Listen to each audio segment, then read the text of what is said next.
തമിഴ്നാട്ടിലെ പരമ്പരാഗതമായ വോട്ടിംഗ് പാറ്റേണുകൾ മാറുന്നു എന്നാണ് തെരഞ്ഞെടുപ്പിന് ശേഷം തെരഞ്ഞെടുപ്പ് കമ്മീഷൻ വിട്ട ഡേറ്റ അനാലിസിസ് ചെയ്യുമ്പോൾ മനസ്സിലാകുന്നത്. ഫോം 20 ഡേറ്റ പ്രകാരമാണ് എങ്കിൽ മുൻപ് ADMKയ്ക്കും DMKയ്ക്കും ഇടയ്ക്കായിരുന്നു തമിഴ് വോട്ടർമാരുണ്ടായിരുന്നത്. പ്രത്യേകിച്ച് ഇവിടെ അതൊരു ഉദാഹരണമായി പറയുന്നത് ചെന്നൈയാണ്. ചെന്നൈയിൽ 3 ലോക്സഭാ മണ്ഡലങ്ങളാണുള്ളത്. ഇവിടെ നഗരത്തിലും ഗ്രാമത്തിലുമൊക്കെ ഒരുപോലെ തന്നെ DMK ശക്തമാണ്.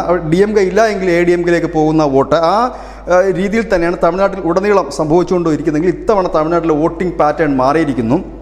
നഗരപ്രദേശങ്ങളിൽ BJP ഒന്നാമതെത്തുന്നു. ഗ്രാമപ്രദേശങ്ങളിലേക്ക് വരുമ്പോൾ DMK അവരുടെ ആ ഒരു മേധാവിത്വം നിലനിർത്തുന്നുണ്ട്.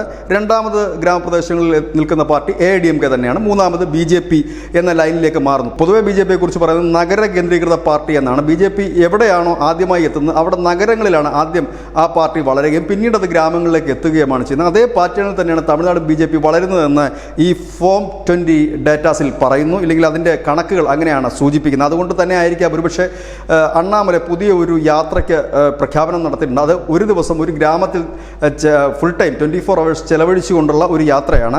ഗ്രാമങ്ങളിലേക്കൂടെ കടന്നു കയറാൻ സംഘപരിവാറും അണിയറയിൽ നീക്കം നടത്തുന്നുണ്ട്. ഏതായാലും ഇപ്പോഴുള്ള ഈ വോട്ടിംഗ് പാറ്റേൺ ഏറ്റവും കൂടുതൽ ക്ഷീണം തട്ടുക ദ്രാവിഡ പാർട്ടികൾക്ക് തന്നെയായിരിക്കും, പ്രത്യേകിച്ച് ADMKയ്ക്കും DMKയ്ക്കും. കാരണം നഗര കേന്ദ്രീകൃതമായി BJP വളരുകയാണെങ്കിൽ അധികം താമസിക്കാതെ അത് ഗ്രാമങ്ങളിലേക്ക് വരുവാനുള്ള സാധ്യതയുണ്ട്. ഒപ്പം തന്നെ ഗ്രാമ വോട്ടുകൾ ഈ നഗര കേന്ദ്രീകൃതമായി BJP ഒന്നാം സ്ഥാനത്തേക്ക് എത്തുകയാണെങ്കിൽ ഗ്രാമീണ വോട്ടുകൾ DMKയ്ക്കും ADMKയ്ക്കും ഇടയിൽ ഭിന്നിച്ചു പോകാനുള്ള സാധ്യതകൾ കൂടുതലാണ്. News desk news India Malayalam.